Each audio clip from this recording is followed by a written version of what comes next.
Hi, this is my teaching demonstration, and it's dramatic play, and it's about firefighters.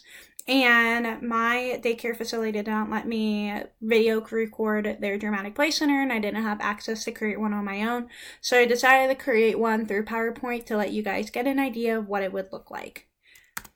So, about the center, I thought this would be a really fun dramatic play center for those who are actually doing their project approach on fire trucks and firefighters. So, please feel free to take from any of these.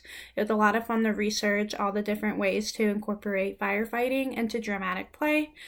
And the center will be set up to look like a fire station in a town where an emergency occurs. And the students will be able to fulfill roles of firefighters, 911 operators, policemen, EMTs, or citizens. So the setup would have a fire station, and in this fire station there will be a dining table and a kitchen for the firefighters to eat and cook their food. And there will also be a rest area for the firefighters filled with pillows and books where the students can rest on their shift until the next emergency.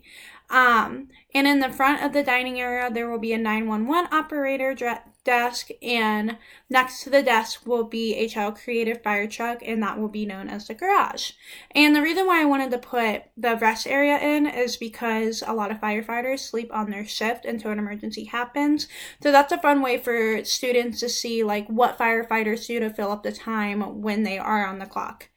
And then the next is the town. So this would be really small. It would just have a child created house on fire where the student firefighters will go take out the fire. And the shelves, there will be shelves with materials for the firefighters and houses, and costumes for the firefighters, policemen, EMTs, and citizens that will all be on a coat rack. And then here's just a little example of how I imagine the setup. This is a cute little setup that I found of a fire station. That's how I got the idea of the operator desk. And so basically they have the shelves, what I was talking about with all the materials on it. They actually had a house on fire too. And then they had a kitchen area and a dining room area.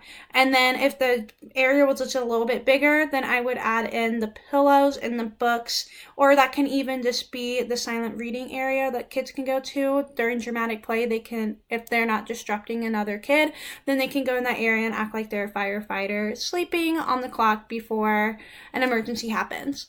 And then here's a cute little child-made house on fire, and I think it would be a lot of fun and benefit the children if they got to create it. And then we hung it up in the classroom, and so there's just an example of that. And then here's a shelf with everything on it, like the hard hats, there's boots and everything, which I will discuss later. And then here are the books that a couple books that I would put in their rest area. So firefighters in my community and firefighters and what they do. So while they're resting, during this time, they can just look at and flip through it and get an idea right before they go rescue a house.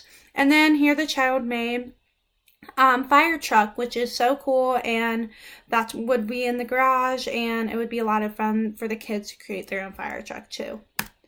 And then the materials that I would need.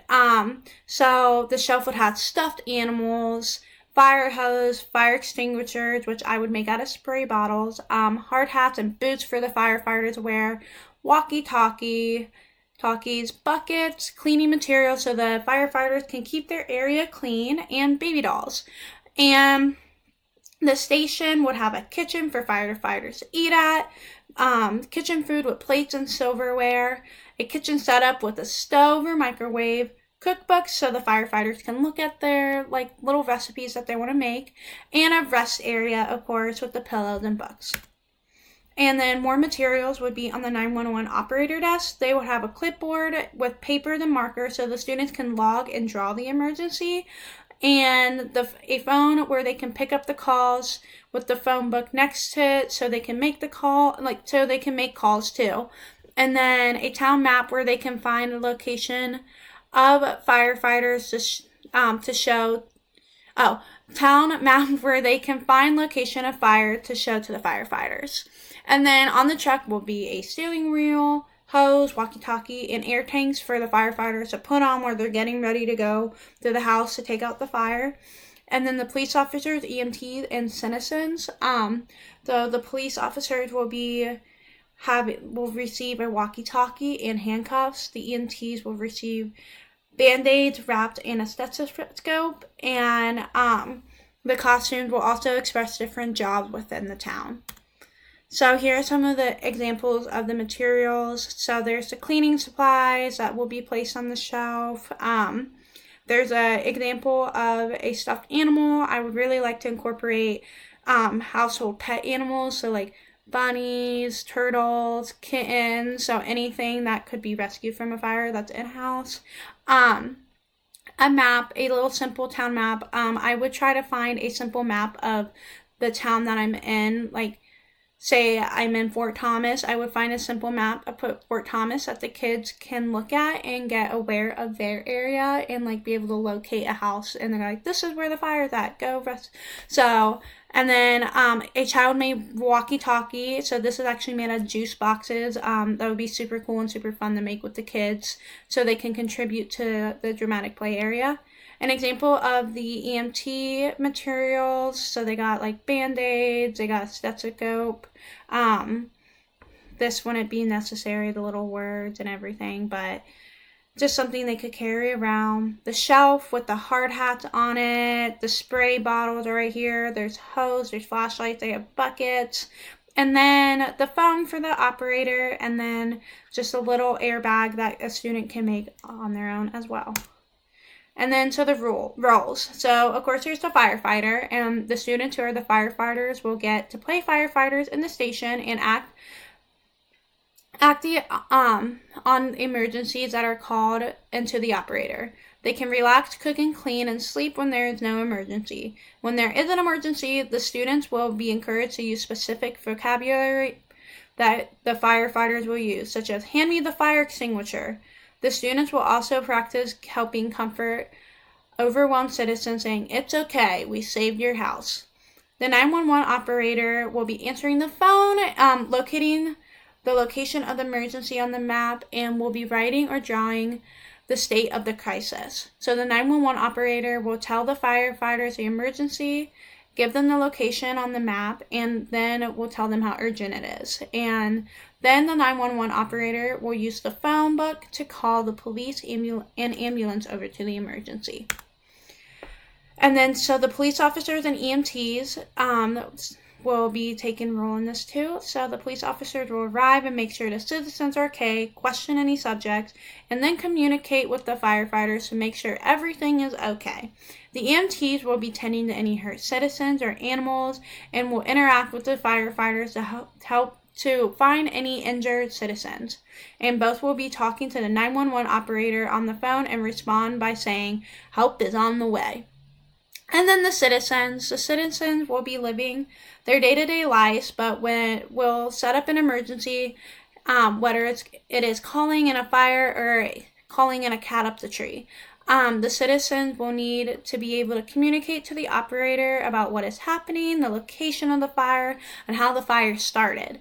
So when speaking to the firefighters, they can use kind words after they take out the fire and say, thank you for saving my cat or my house, and they will create thank you cards during this time for the firefighters who helped them, and the citizens can also volunteer to help keep the fire station clean or to cook for the firefighters. And the students who wish to play an animal instead of a citizen will be allowed to do so.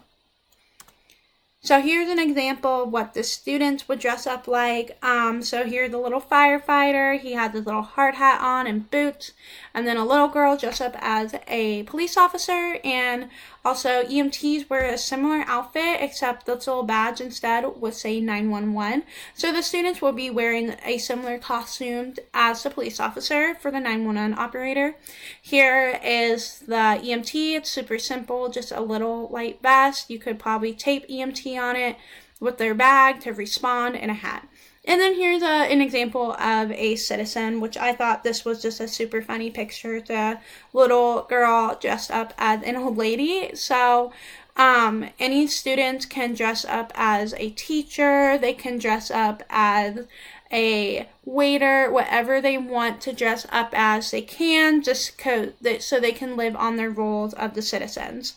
And I also wanted to keep in mind, I know these are a lot of roles for dramatic play, but I wanted to have more than just the firefighters. So in case there are a lot of kids that want to play at the center and participate in it during centers, there are ample opportunities for students to participate and learn about different roles in the community. And then my role as a teacher would be to scaffold and make the area more rich for students in the area.